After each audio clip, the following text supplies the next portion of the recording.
StrayAllDay.com. You're now tuned into the show where you learn the discipline to show up day after day to do the work, the confidence to put yourself out there boldly and authentically, and the mental toughness to continue showing up, doing work, putting yourself out there, even when the success you've expected to achieve has yet to be achieved. And on top of all this, you get a huge dose of personal initiative, which is go-getter energy that moves any one of us, including yourself, to go and make things happen instead of waiting for things to happen. And then we put all this together into a series of frameworks, approaches, insights, strategies, and techniques, all underneath the umbrella of one unifying philosophy that is called Work on Your Game. My name is Dre Baldwin, also known as Dre All Day, and welcome to the show. And today's topic, we're getting into the first of a series here, where I believe this is a 1, 2, 3, 4, 5, 6, 7 part series. 21 entrepreneurial mistakes.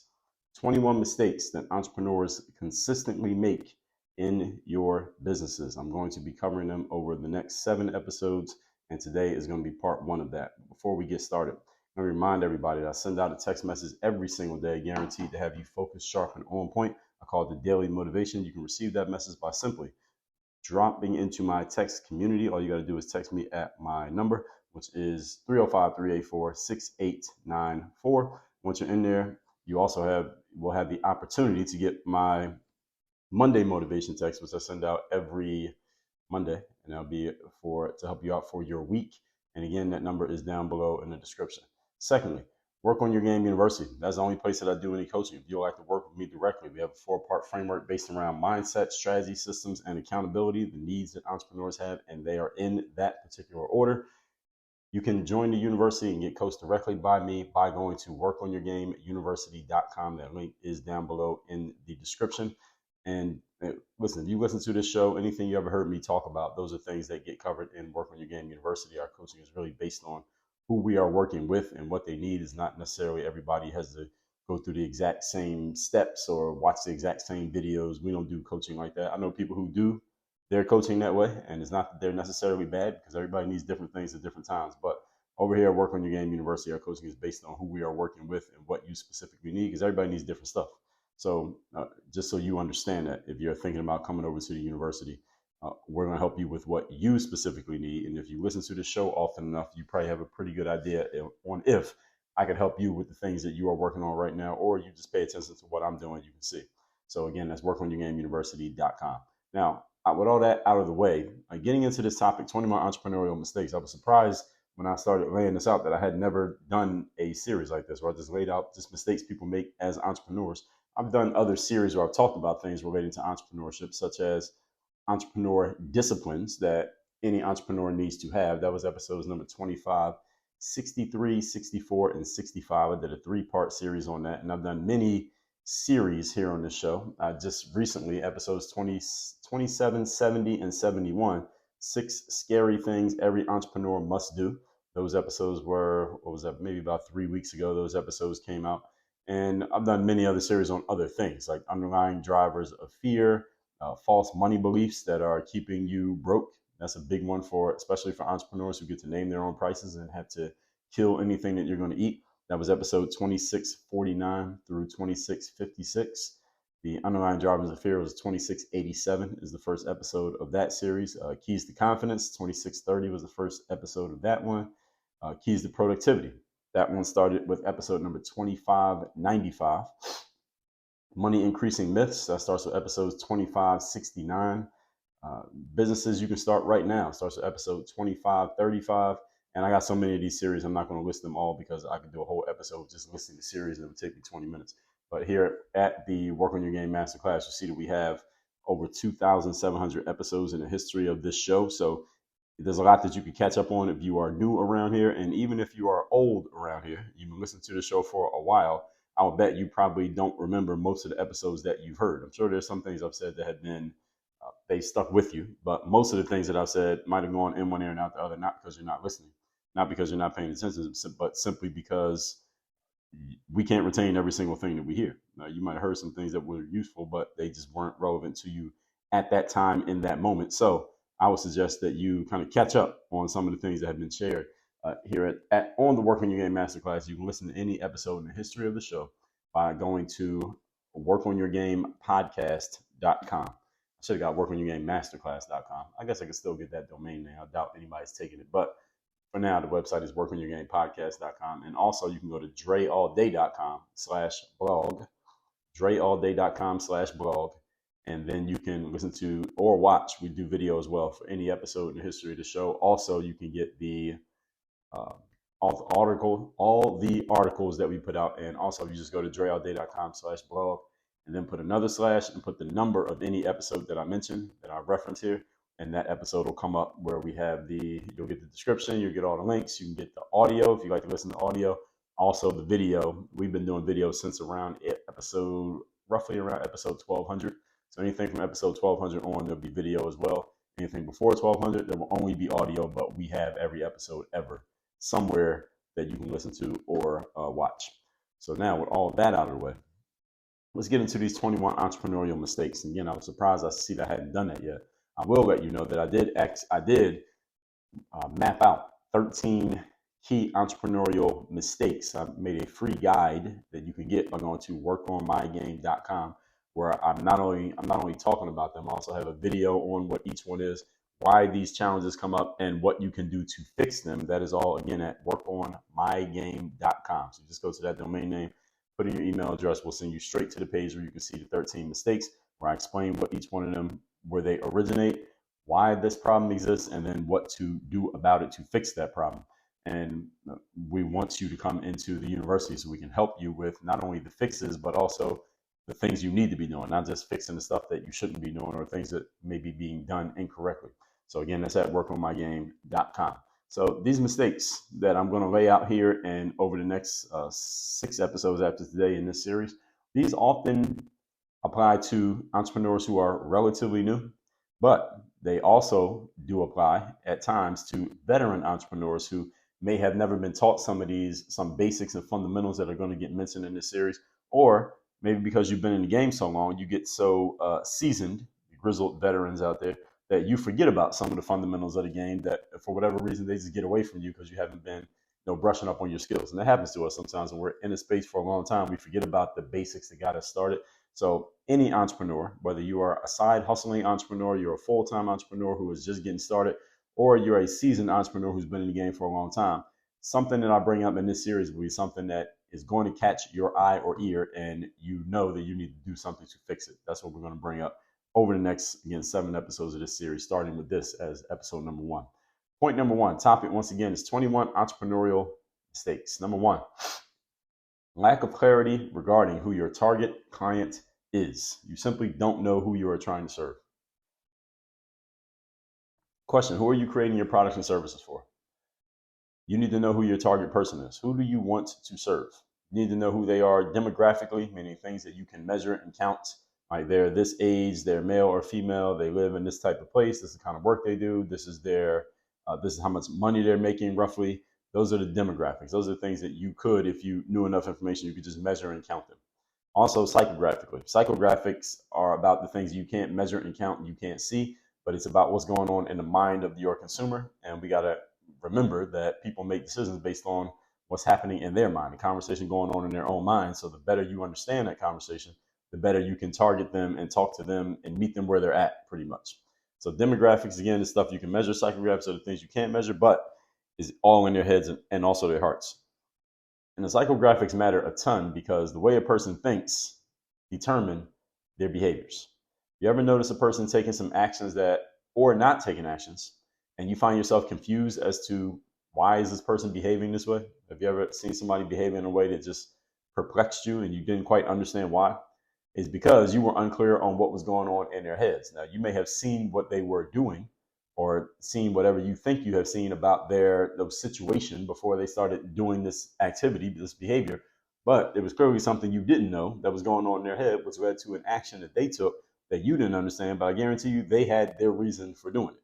Even if their reason is completely illogical and they could look back at it and say that was dumb, that does not change the fact that they had a reason when they did whatever it is that they did. People do things for their own reasons, and often when we misread someone's motives, they do something that, again, throws us off. Like we think they would do this because of this, but they're actually doing that because of that, because we just don't know what's going on in that person's head. When it comes to reaching your target audience, you want to be as dialed in as possible when it comes to knowing what's going on in their heads, because when you are speaking their same language, meaning you are talking about the conversation going on in their heads that they have never actually expressed to you, then they'll feel like you really know them, that you're really paying attention to them, that you really get them, and they're going to come closer to you, which often means they will move closer towards buying whatever it is that you're offering, or doing whatever you ask them to do, taking whatever action you are asking them to take. So this is why you need to understand that while it is still impossible, as of today's science, to read another person's mind, the better you know that person, the better you will understand what's happening in their minds, or at least the closer you'll come to know what's happening in their minds. So the entrepreneurs and the companies who have the strongest relationships with their audience are those who best understand the story that is going on in the minds of their customers and clients. So you want to have this level of understanding. So let me give you a simple hint. The easiest way to know what's going on in the minds of another person is to ask them, all right, what are your challenges right now? What are you dealing with right now? What's one problem that you really could solve? What's keeping you from relaxing? What keeps you up at night? What's the one thing that you've been trying to deal with that you haven't been able to deal with? Now, understand you have to gain some know, like, and trust factor with a person before they just give you this information. People are not just going to tell you that just because you asked. You can't just stop a random person on the street and say, hey, what's the biggest problem you got going on in your life right now, and expect to get an honest answer from most people. You probably won't, because they don't know you, so they have no reason to give you information. So you building up the relationship, and this is all done through your marketing, makes it easier for you to ask that question. It also makes your audience more comfortable to share with you when they feel like one of their pressing needs is something that maybe you can help with. Usually people won't tell you what their most pressing need is unless they feel like telling you is going to do something for them. So whether that means you're a therapist, you're a salesperson, you're just a trusted confidant, whatever it is, there had to be a reason why they're going to tell you. Like, I may have a pressing issue going on right now. It doesn't mean I'm going to tell you about it, because what do I get from telling you? Now, if I don't think I can get anything from telling you, I'm not going to tell you. So this is one of the reasons why your marketing matters so much. People need to know that if they have problem A, B, C, you're a person they should talk to about it, because you can probably do something to help solve that issue. And this is all done through the material you put out, the way you present yourself, and whatever vision or idea your audience has about you in their own heads. And you can help shape that idea by the way you behave. Point number 2, today's topic, once again, we are in part 1 of 7, 21 common entrepreneurial mistakes. Number 2, bad math. Now I'm going to give you 2 forms of bad math. So this point number 2 is going to be the first form of bad math. What does bad math mean? Bad math means simply you are not dialed in enough when it comes to the numbers of what is going on in your business. And numbers can mean more than one thing. It's not just money. Money is part of it, definitely, but it's more numbers than just money. And I'll explain. First piece of bad math is something that we call customer acquisition. What does it cost to acquire a customer, and how much can you afford to spend to keep a customer? This is the actual term that's used in the marketing world or the business world rather, is customer acquisition costs. How much money do you need to spend to get one person to become your customer? Now, this number can vary it can vary from product to product. So if your company has 10 products that they sell, your customer acquisition costs for each product can and will be different. And the numbers can go up or down depending on the market, depending on the timing, depending on who you're selling to, depending on how you're acquiring these customers. Are you acquiring them through mail? You're acquiring them through Facebook ads? You're acquiring them through knocking on doors? What methods are you using? So different methods can have different costs. And again, those costs can change from one month to the next. So you need to understand that it costs more to acquire a new customer than it does to retain a current customer. That is a general rule that is always true. It's easier to keep the people you already have than to go find new ones, which means you should always be focusing on retaining the people who are already in your world, given that they're your ideal type of person. So if you already have some ideal clients in your world, you should be focused on doing whatever it takes to retain your ideal clients, because they're your ideal clients. You want to keep those people around, and because they already know you, it doesn't cost you as much to keep their attention than it will cost you to get the attention of someone who right now does not know that you exist. So bad math happens when you either have never thought of this, you just never have considered this, and you're practicing bad math, or you have not nailed down exactly what you can or should do in order to retain the people who you do have. So if you already have some customers, you already got some clients, but you haven't thought strategically about, hey, what can I do to make sure that these people stay around? then you may be on the way to losing some of those people, even if you haven't lost them yet. Because if you lose someone and you have to replace them, again, it's going to cost you more money to do it that way than it would to just keep the same person there. So if you're going to have one client, let's say you got a client who's worth $1,000 to you, and they leave, now you got to go and it costs you $300 to acquire a new client. So that $1,000 client leaves, and now you got to spend $300 to get a new client. Okay, then you got a net gain of $700. So it costs you $300 in order for you to make the $1,000. But had you retained the client that you already had and not needed to go get the new person, or just not gotten a new person because you already had one, then you would have had a net gain of $1,000 because you didn't have to spend money to get this. You didn't have to spend money to keep the same person where they are, but you had to spend money to get a new person to come in. So you lost money. So even though you did get a client, and even though you made a profit on that client, overall you lost money, because if you would have kept the person you had, then you wouldn't have had to do that. So, and again, I'm keeping the math very simple there, and also simplifying the situation. Maybe you want to get a new client, you're willing to spend the money. Well, then you would have had 1,000 from the old client, 1,000 from the new client. That's 2,000 minus the 300. That's a $1,700 net gain.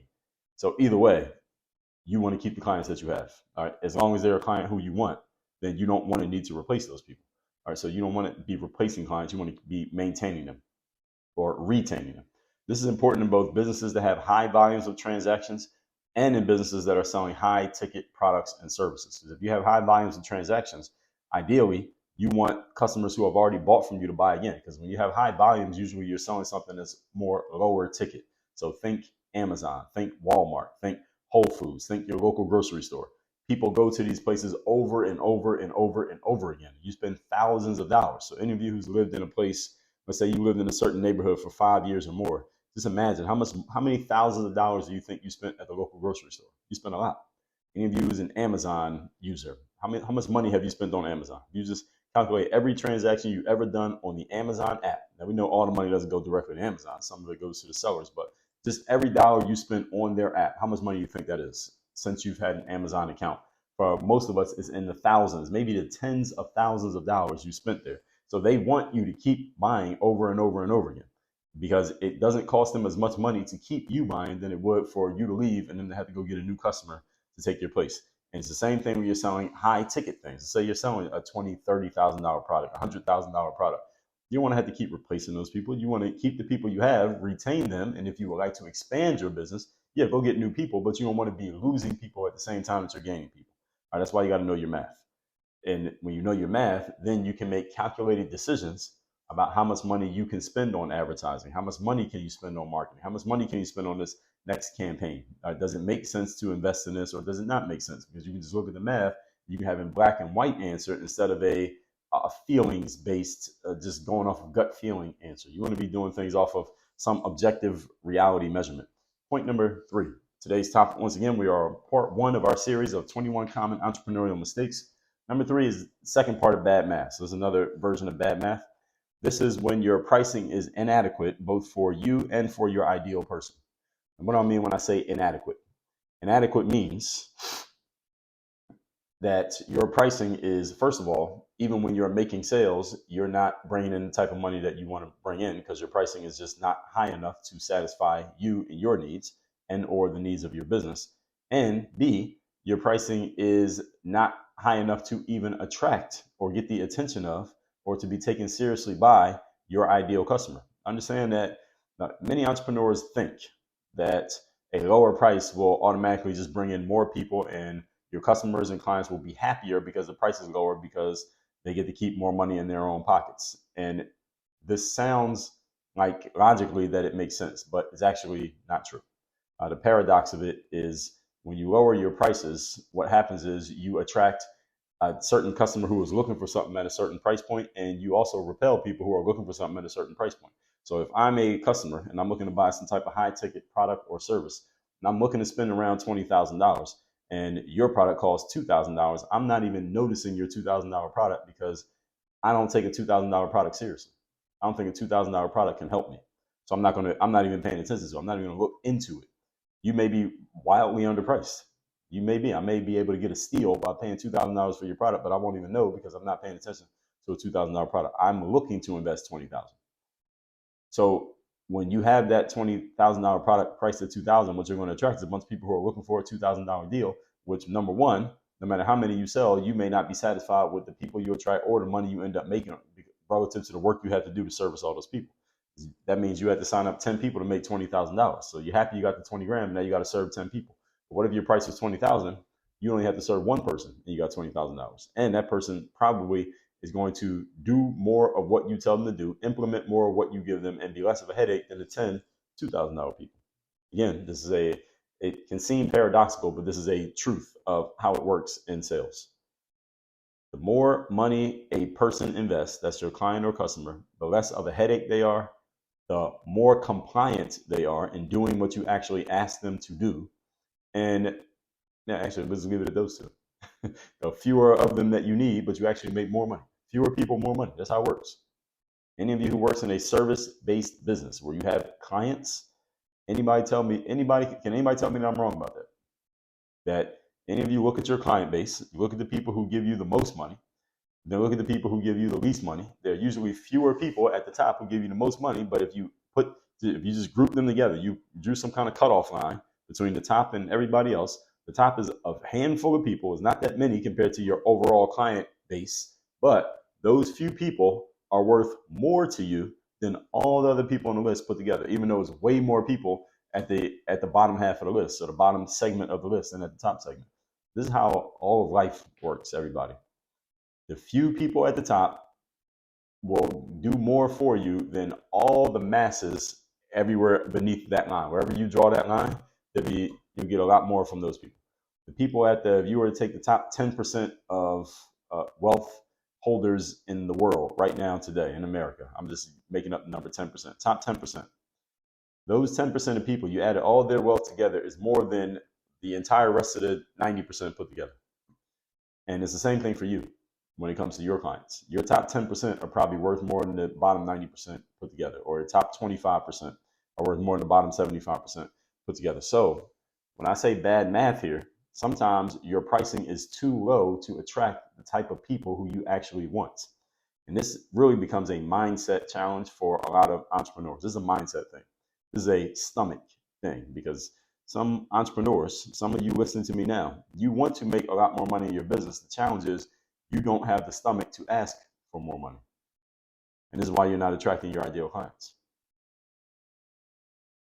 It's easy to spot this challenge, this mistake that entrepreneurs make, because a lot of entrepreneurs' main challenge, they say, well, I want to make more money, right? I want to make more money in my business, all right? This is often solved by simply raising your prices. You can solve that problem. Any of you have a problem with, you want to make more money, just raise your prices. There's money right there.